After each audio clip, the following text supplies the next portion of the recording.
The Galaxy Z Fold8 Ultra takes all the hardware improvements from the Galaxy Z Fold7 and expands upon them in a lot of meaningful ways, including a brighter display that's nearly crease-free, a bigger silicon battery, and upgraded ultra-wide camera. But the lack of an S Pen remains a bummer, and you have to pay $100 more. Samsung is back with another generation of foldable phones, though things are shaping up to be a little different this year. There are 3 new Galaxy Foldables, and that means the successor to the Galaxy Z Fold7 is being given an Ultra upgrade. It's easy to be cynical and assume this is a simple name change, but it feels like Samsung has worked hard to make the phone worthy of the name Galaxy Z Fold8 Ultra. While the incoming software and AI features are not that impressive with the exception of the foldable-friendly now notch, there's plenty of hardware upgrades to be excited about. This includes a brighter and nearly crease-free display, a larger silicon carbon battery, and an even thinner design. Plus, you get a beefed up 50 megapixel ultra-wide camera, but there is also some trade-offs versus Samsung's Galaxy S26 Ultra that I wish you didn't have to make. Samsung has invested a lot in improving the screen on the Galaxy Z Fold8 Ultra. The screen itself is now brighter, offering up to 3000 nits, up from 2600 nits on the Galaxy Z Fold7, while Samsung has added an anti-reflective coating to ensure that the screen is visible no matter the conditions. Having compared the Galaxy Z Fold8 Ultra side by side with Z Fold7, the difference is very noticeable. The Z Fold7 looks dull and washed out in comparison, while the Z Fold8 Ultra is noticeably brighter and cleaner. The anti-reflective coating is pretty nice too, which should make the new foldable easier to use in direct sunlight. The big upgrade is the new Flex titanium display, which adds a titanium plate and a flexible titanium alloy film to underside of the foldable OLED panel. The benefits of these 2 layers are threefold. It improves the strength and durability of the display, reduces the thickness of the display panel itself, and reduces the amount of creasing in the display. It doesn't erase the crease completely, but it's a lot less noticeable than the crease on the Z Fold7. The crease is still there, but it's a heck of a lot harder to see. For me, the most exciting upgrade for the Galaxy Z Fold8 Ultra is the silicon carbon battery, a first for Samsung. The battery capacity has increased from 4400 mAh to 5000 mAh. Not only does this mean the Z Fold8 Ultra's battery is the same size as the Galaxy S26 Ultra's, it's also a whopping 600 mAh increase compared to the Fold7. Samsung claims that the Fold8 Ultra battery will offer up to 27 hours of video playback, up from 24 hours on the previous model. Samsung has also taken the chance to upgrade charging speed, boosting wired charging from 25 watt to 45 watt, which Samsung says will restore 67% of your battery in 30 minutes. Wireless charging has also had a boost from 15 watt to 20 watt, though the key 2 magnet are still missing in action. Galaxy Z Fold cameras have not been on the same level as those on Galaxy S series phones, but Samsung has been slowly making changes to close the gap. Last year, that meant adding the 200 megapixel main camera lens, and this year, it's the ultra-wide camera's turn to get some new hardware with a 50 megapixel lens. It's a marked improvement over the 12 megapixel lens that was packaged into the Galaxy Z Fold7. On top of this, Samsung has added HDR support for the 200 megapixel main lens, as well as a bunch of improvements to improve nightography and low light performance.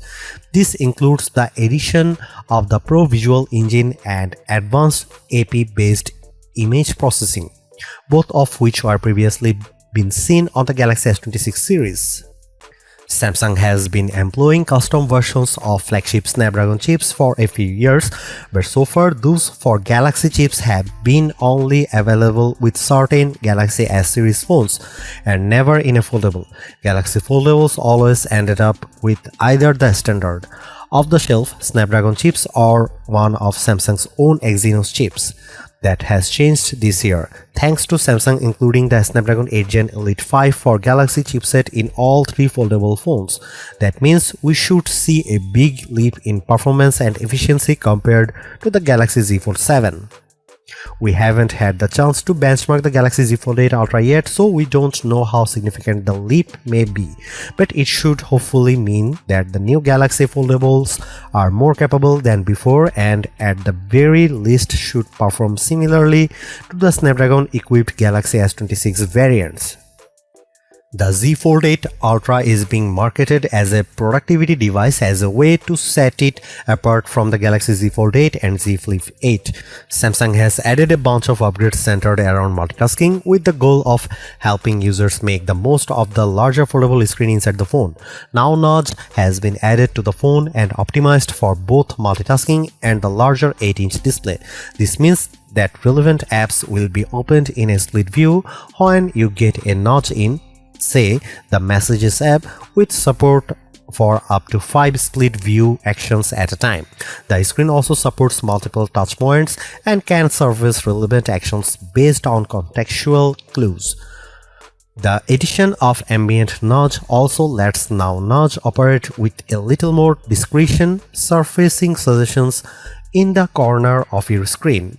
Naturally, this also means Samsung is emphasizing the fact that the foldable screen is the equivalent of two 6.5-inch screens side by side.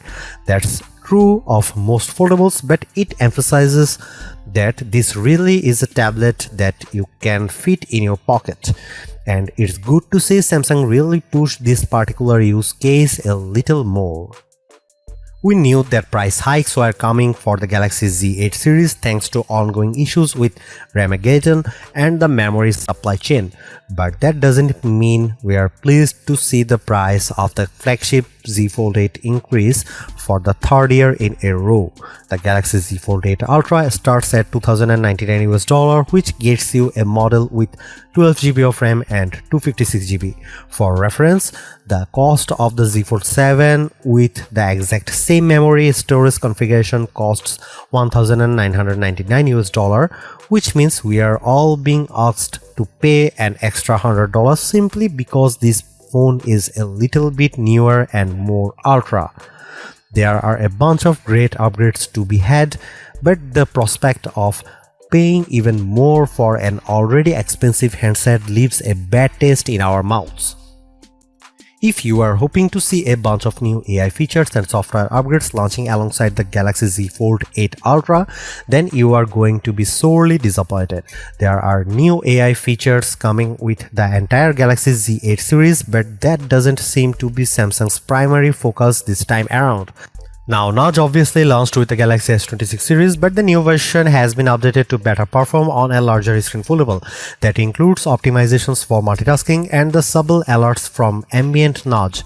Samsung is also including Gemini Notebook on Galaxy Z Fold8 Ultra, which turns various sources into structured, actionable knowledge. It essentially uses AI to create summarized notebooks from photos, recordings, documents, videos, and so on. AI automation is also getting a boost with the new Gemini Advanced Automation feature capable of controlling what's going on across 40+ apps without making you switch between them all manually.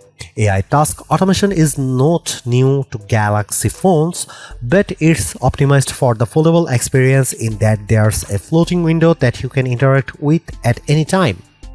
Considering Samsung has been so heavily focused on AI over the past few years, it's surprising to see such an AI-light phone launch, but some may be relieved that it's not getting as much hype. There is a lot to like about the Galaxy Z Fold8 Ultra. This year's batch of hardware upgrades actually feel pretty meaningful compared to the incremental upgrades that have been so common in the phone world. While the Z Fold 7 certainly made headway in this area, the Z Fold8 Ultra takes that progress and expands upon it in a lot of areas. For once, it feels as though a Galaxy foldable isn't lagging too far behind the flagship Galaxy S series. That's all down to the greatly reduced crease, upgrade silicon carbon battery, faster charging, and upgrade ultra-wide camera. It certainly feels as though the Ultra rebrand is more than just a cynical name change. However, the Fold 8 Ultra is certainly not the perfect foldable. The price has risen by $100 for the third consecutive year and it still falls short in a few areas. There is no S Pen, no privacy display from the Galaxy S26 Ultra series, and the lack of an IP68 rating means you should not take this foldable to the beach. Still, based on the limited time I have spent with the Galaxy Z Fold8 Ultra, I am optimistic about what this next generation foldable has to offer. Now we just need to put it through its paces with some in-depth testing to see how it really performs. Samsung Galaxy Z Fold8 Ultra pre-orders begin today ahead of an August 8 release date. Prices start from $2,099 US.